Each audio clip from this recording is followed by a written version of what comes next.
کون ہے جس سے گناہ نہیں ہوتا؟ کون کون؟ میں اسے انسان ماننے کے لیے تیار نہیں. یا تو وہ کوئی فرشتہ ہے یا نبی ہے. نہ نبی آ سکتا ہے نہ ہم فرشتے ہیں. وہ انسان ہی نہیں جس سے خطا نہ ہو. لہذا میں اپنے رب کی قدرت پہ قربان جاؤں, رحمت پہ قربان جاؤں کہ اس نے توبہ کے لیے نہ عمر کی قید نہ عدد کی قید. اب تو 60 سال کا ہو گیا ہے, 70 سال کا ہو گیا, اب تیری کوئی توبہ نہیں, آخری سانس میں آ جا قبول ہے. ابھی تیری 100 دفعہ ٹوٹ چکی ہے توبہ, اب 101 دفعہ قبول نہیں, 1 کروڑ دفعہ توڑ کے آ جا قبول ہے. کریم ذات سے واسطہ ہے. لیکن کریم ذات نے کچھ ضابطے بنائے ہیں, کچھ نظام بنائے ہیں. اس نے یزید اور حسین کو الگ کیا ہے. ایک سود خور بھی کہے اللہ غفور الرحیم ہے, راتوں کو شراب میں ٹن کہے اللہ آپ پہ معاف کرے گا, راتوں کو مسلح پہ تڑپنے والا اور شراب پینے والا اللہ کا قانون ہے, اللہ کا نظام. ظلم و ستم کے پہاڑ ڈھانے والا اور مظلوم بن کے سسک سسک کے زندگی گزارنے والا کیسے برابر ہو؟ آنکھ کا چھلکنا اور جام کا چھلکنا اللہ برابر کر دے, ایسی اندھیر نگری بھی تو کوئی نہیں ہے. ام نجعل المتقین کالفجار, کیا نیک اور بد میں برابر کر دوں گا؟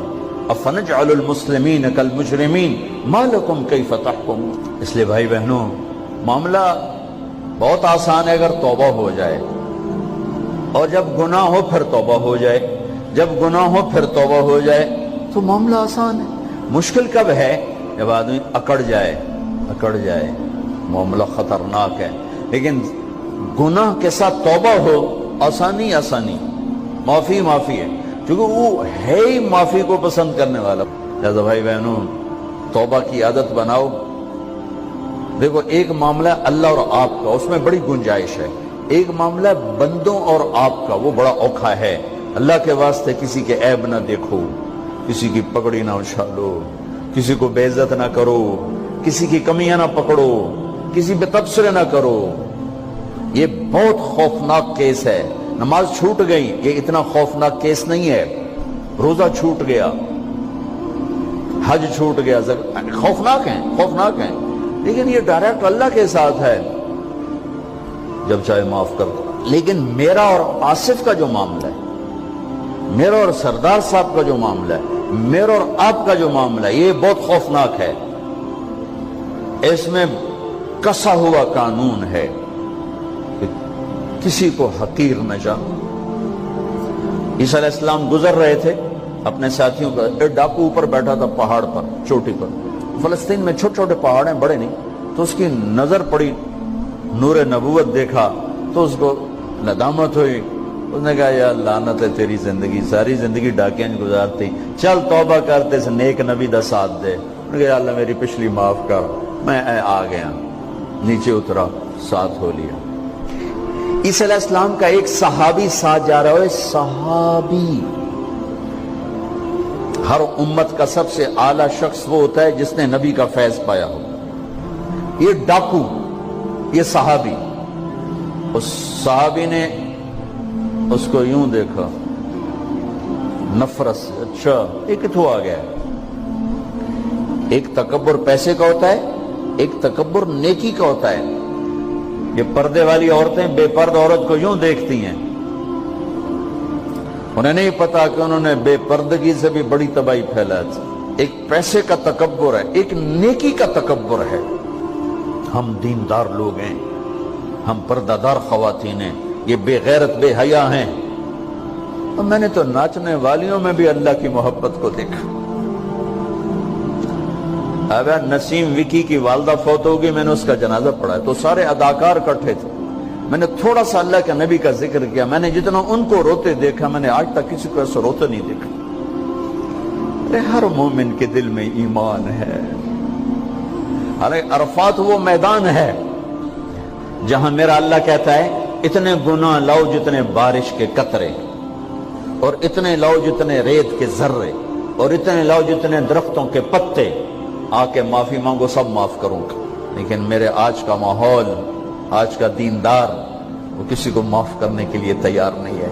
ایک ہے میرا آپ کا معاملہ, بڑی احتیاط برتو، کسی کو حقیر نہ جانو، کسی کی کمی نہ دل میں لانا، کسی کے عیب نہ پکڑنا، کسی کی پگڑی نہ اچھالنا، ہر چیز منہ پہ مار دی جائے گی۔ یوسف بن حسین ایک بزرگ گزرے، بڑے خطیب تھے، محدث تھے۔ جب انتقال ہونے لگا تو کہنے لگے یا اللہ، ایک میرے پاس 2 نمبری ہے اور ایک میرے پاس 1 نمبری ہے۔ 2 نمبری تو یہ ہے کہ تیرے اور میرے درمیان جو تعلق تھا میں اسے کبھی ٹھیک نہ کر سکا، اور ایک تیرے اور میرے اور تیرے بندوں کے درمیان تعلق تھا، اس میں نے کبھی 2 نمبری نہیں کی، میں ہمیشہ 1 نمبر پہ رہا۔ یا اللہ، میری ایک دیانت ہے، ایک خیانت ہے، میری دیانت کے بدلے میری خیانت کو معاف کر۔ جب ان کا انتقال ہوا تو وہ خواب میں ملے ایک دوست کو، کہ آپ کے ساتھ کیا ہوا؟ کہ اللہ نے مجھ سے کھڑا کیا، کہا یوسف مرتے ہوئے کیا کہا تھا؟ کیا کہا تھا؟ دوہراؤ، کیا کہا؟ کہ یا اللہ، میں نے یہ کہا تھا کہ میرے رب، ایک خیانت ہے جو میرے اور تیرے درمیان رہی ہمیشہ، میں اسے ٹھیک نہ کر سکا۔ ایک دیانت ہے جو میرے اور تیرے بندوں کے درمیان رہی، میری دیانت کے بدلے میری خیانت کو معاف کر۔ تو کہا یوسف، بس تیری یہ بات ہمیں پسند آئی، جو معاف کیا۔ میرے نبی نے بڑے عجیب واقعہ سنایا۔ ایک تو قیامت کے دن 2 آدمیوں کو کہے گا چلو جہنم کی طرف، تو ایک دوڑ لگا دے گا اور ایک چلتے چلتے پیچھے مڑ کے دیکھے گا، پھر آگے جائے گا، پھر دیکھے گا، تو اللہ دونوں کو واپس بلا دے گا۔ ہاں بھائی، تو نے دوڑ کیوں لگائی؟ آگے دیکھ نہیں رہے ہو جہنم ہے؟ کہے گا یا اللہ، تیری نہ ماننے کی وجہ سے تو جہنم دیکھی، تو مجھے خیال آیا آج ہی تیری مان لوں، شاید تیری رحمت متوجہ ہو جائے۔ کہا اچھا بھائی، تو کیوں پیچھے مڑ مڑ کے دیکھ رہا تھا؟ کہا یا اللہ، تیرے بارے میں سنا تھا تو بڑا مہربان ہے، تو میں دیکھ رہا تھا کہ شاید تیری رحمت کہے گی آ جا۔ کوئی نہیں، آ جا۔ تو اللہ کہے گا چلو تھوڑی گل میں نے بڑی چنگی لگی، جاؤ جنت میں چلے جاؤ۔ معاملہ تو ایسی کریم ذات سے، ایک آدمی کی ایک نیکی کم پڑ جائے گی، ایک تیری ایک نیکی اگر بڑھ گئی نا تو میں تمہیں جنت دے دوں گا۔ اب یوں ہے، کہے گا چلو یا اللہ میں لے آم نا، اللہ کہے گا جا کسی کو لے آ، میں تمہیں جنت دے دینا۔ وہ یا اللہ ایک تو میں نے لب جانی، وہ اپنی اماں، ابا، چاچے، تائے، بیوی، بیگم، بچے سب منکر ہو جائیں گے۔ بنا بنا کی پتا اساں اسے ایک تو تھوڑ جاوی، کیا پتا ساڑی ہو ایک تھوڑ جاوے، عزیدہ نہیں دین دے، عزیدہ نہیں دین دے۔ کہے گا ہائے میں مر گیا۔ تو ایک آدمی اس کی ہائے سنے گا، وہ کیوں ہے ہی؟ کہے ایک نیکی تو مار کھا گیا۔ کہے گا موجہ کر، تیرا کام بن گیا۔ کہے گا وہ کیسے؟ وہ کہے گا میرے کو ہے ہی ایک کو، تو لے جا، میرے کڑے کام تو لے جا، میرے کو ہوئے تامی آگے، نہ ہوئے تامی آگے، یا تو لے جا۔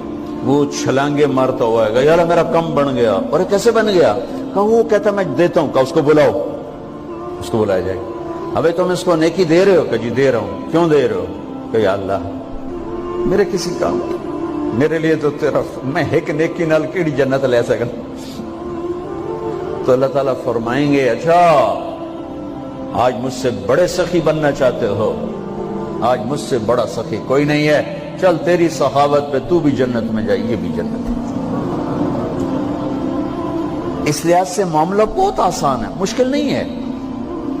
اگر ہم گناہ پر توبہ کر رہے ہیں تو معاملہ آسان ہے، گناہ کر کے ڈٹ جائیں پھر معاملہ خوفناک ہے۔ یہ نیکی کے تکبر میں یا گناہ پہ اڑ جانا یہ خوفناک چیز ہے۔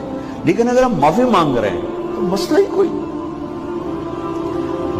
سب سے آسان کام ہے اللہ کو راضی کر، سب سے آسان کام۔ چونکہ اللہ اسد، اگر میں آصف صاحب کو معاف نہیں کرتا، کیوں کہ میرے دل پر اثر ہے، سردار صاحب مجھے معاف نہیں کر رہے، کیوں کہ میری زیادتی کا دل پر اثر ہے، اس لیے معاف کرنے میں آدمی دیر کرتا ہے۔ اللہ کیا کہتا ہے؟ تم سارے سجدے میں گر جاؤ، میرے اوپر کوئی اثر نہیں، تم سارے پتھر کے آگے گر جاؤ، میرے اوپر کوئی اثر نہیں، اثر سے پاک ہے۔